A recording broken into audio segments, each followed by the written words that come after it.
大家好，我是张大哥。现在我们要进行的是这颗从香港来的 W461 300G1 G Car 的1990年 G Car 的6缸分油盆的检修前的故障测试。那这部从香港来的这部 G Car 呢，它的引擎也是用 M103 12V 的引擎。那有可能大哥碰到有可能有两种状况。一种状况是它是用目前我们看到这颗分油盘有可能那配的一般来讲都是粗牙的喷油嘴。另外一个有可能会配上细牙的喷油嘴，但是粗牙跟细牙的喷油嘴，它们的起喷压力是不同的。细牙起喷压力比较高比如说它这颗油压调整器的话，它其实它有两种规格。如果细牙的，它是用后三码式013的油压调整器，样子、尺寸、大小长得一模一样。那如果是用粗牙的比如 W126 的300 SEL， 那它也是用 M103 的引擎，那它是用粗牙的。那粗牙的它起喷压力比较低，大概在4公斤左右。细牙的起喷压力比较高，大概在4.6、4.8公斤左右。那所以说，他们的油压调整器是不同的。比如说013的它是配细牙的，那013它的系统压力所产生的大概在6.6公斤左右。那0101粗牙的喷油嘴，那比如说 W126 的300 SEL 它的系统压力大概在5.6公斤左右。那因为这个车主他并没有把喷油嘴跟油压调整器附过来，所以大哥只能以001，也就是以5.6公斤粗牙的喷油嘴的这个标准来检测这颗分油盘。OK， 我们来做一个1分钟的全油门的流量测试。我给大哥打开电源，打开定时器，时间设定1分钟。好，开始。标准的出油量，1分钟的全油门大概应该要在170左右160、170。那经过30多年油箱的污染呢，我们的喷油盘跟喷油嘴，那污染之后呢，如果以喷油盘有可能两种状况。第一种状况是大油道堵塞所有的喷油嘴的出油量都降低但是它们的出油量是很平均的。另外一个状况是小油道堵塞，那可能每一缸的出油量就会高低不齐那这个现象的话，就怠速很容易抖动。那如果说是大油道堵塞，出油量平均，但是总体供油量过少，那这个时候呢 ，OK， 好，时间到，关闭电源，关闭定时器。画面上由右到左分别是1、2、3、4、5、6缸。第一缸100，第二缸105，第三缸100，第四缸105，第五缸105，第六缸100，跟厂方要求的170，我差了70 ml， 但是它每一缸出油都算平均，代表它这是大油道堵塞。大油道堵塞的话，就整体供油量就减少。在冷车的时候呢，可能发动还不会有问题，但是在热车，比如说我们到超商或是到卖场买个东西，回来经过10分钟以后到20分钟之间回来，车子发不动，这个时候呢，就是因为喷油盘已经变热了，变热之后呢，因引擎在运转当中，分油盘是凉的啊，可能因为有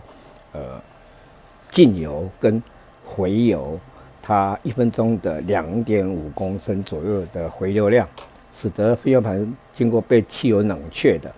啊。但是如果说引擎一关掉之后呢，分油盘大概在5分钟到10分钟以后就会达到引擎的工作温度，那可能就70-80度。这时候如果以这颗分油盘的话，也大概判断它可能热车啊发动会有问题，可能要打好几次，或者要再等个20分钟，等车子凉了以后哦，它才好发动。那这个大概是带油道堵塞所造成的现象啊，因为分油盘变热了以后呢，供油量不足，汽油吃不进去，所以它变成比较难发动。啊，等大哥整修过之后，我们再来看这颗分油盘的整修状态。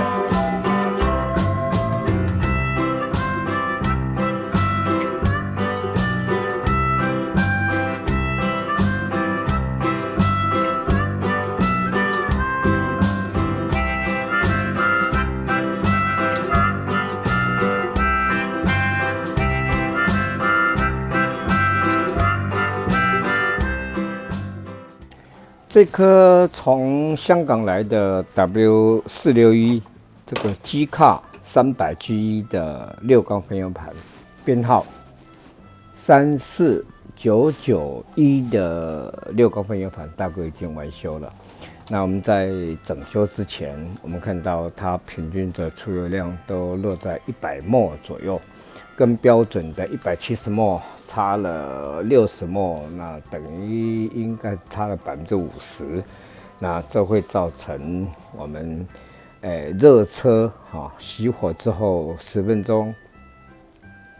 左右，可能就很难发动，因为它带油道堵塞，平均出油量都减低。那怠速还算 OK 吧但是无论如何，我们这颗30多年的分油盘引擎没有坏，因为 M103 的引擎，如果不缺油不缺水的话，跑个50万公里应该不是问题。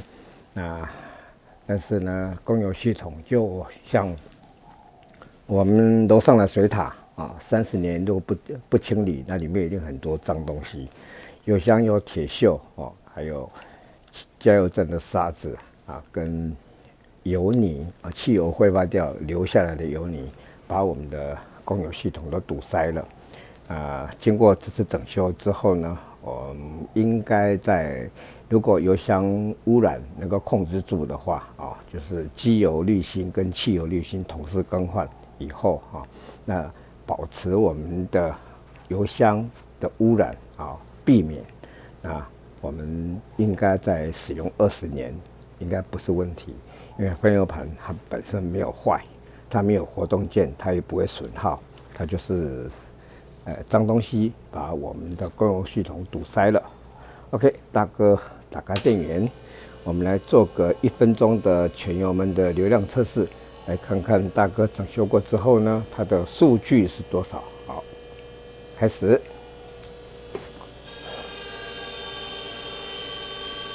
标准的出油量应该要在170ml左右。那整修之前的110、100、105差了60ml，那这个是蛮普遍的现象，也就是带油道堵塞。油一进到分油盘的时候呢，带油道就已经先堵塞了，导致后面的出油量是平均，但是整体供油量是不足。造成热车熄火之后10分钟很难发动。我们这个问题我们就要整修好以后，这问题我们就克服了。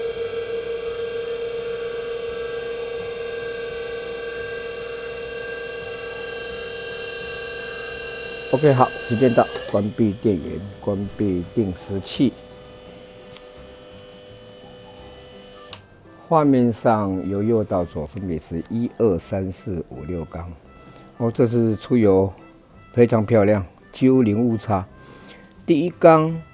168，第二缸168，第三缸168，第四缸168，第五缸168，第六缸也是168，跟标准的出油量170 ml 几乎没有误差。厂方要求的是15%啊，我们这是出油量几乎看不到误差了啊。接着我们要进行的是这颗从香港来的 W461的 G 卡300 G1 的6缸分油盘，编号34991的完修后第二阶段的测试，10分钟的模拟怠速小油门的流量测试。OK， 大哥打开电源，打开定时器，时间设定10分钟。好，开始。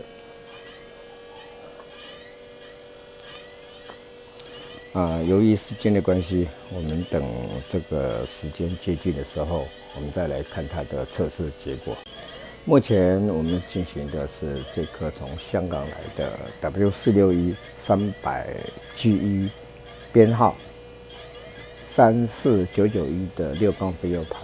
完修后的第二阶段10分钟的模拟怠速小油门的流量测试。那这个阶段的测试会绝对影响到我们怠速的稳定性，所以我们希望它的误差值是越小越好。OK， 好，时间到，关闭电源，关闭定时器。画面上由右到左分别是1、2、3、4、5、6缸，第一缸200，第二缸200，第三缸205，第四缸200，第五缸200，第六缸205。厂方要求的误差是15%。我们这次看下来，它怠速小油门的误差大概在3%左右啊，算成绩相当优秀。那经过这个大哥整修过这份油盘，如果油箱不污染，我们希望它能够在使用20年，因为它没有坏，它就是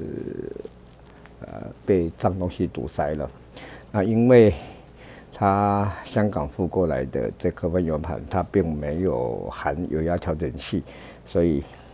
大哥没有办法知道它是后3码是001还是013的高压还是低压的油压调整器。那这个是由使用的喷油嘴是细牙跟粗牙哦，就能够做判断。那大哥希望说，如果把分油盘寄过来给大哥整修的话，最好它所有的附件都要齐全，连喷油嘴如果要清洗的话那擦压阀分油盘的上下座跟油压调整器一定要过来，因为虽然说他们油压调整器的影响不大，但是大哥希望说它整体都能够在气量上面做一个完整的测试至于说他付过来的这个分油盘的下座，它这个空气流量感知器它已经磨损了是一定要更换。那流量感知器主要在机喷，它是作为监视怠速马达，也就是说我们这一款的是 K 系列机械喷射电子辅助，那它怠速是自动调整，那是由怠速马达来维持我们固定750转正负50转的转速怠速。那它流量感知器是在监视我们这个就是侧流板风，所谓俗称风门的位置。那也在如果说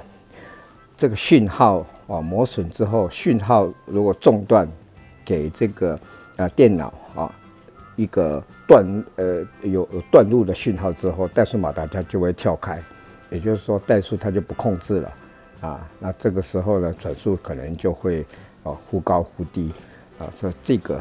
如果要更换的话还要记得要按照大哥上面教学片上所介绍的，要调整它的1、2 pin 的终点定压30年的老车以1990年代的老宾士来讲，他希望车子让你用不坏，就是把最好的材料都用上去了，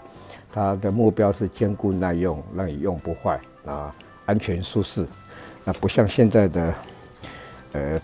宾士车，因为环保材质的法规限制，它不能够用随心所欲的用最好的材料啊，所以说我们是很幸福的，而且这个1990年代的老宾士几乎都不会缺材料、缺件，而且呢，价钱也不贵啊。今天大哥的报告就到此结束，好，拜拜。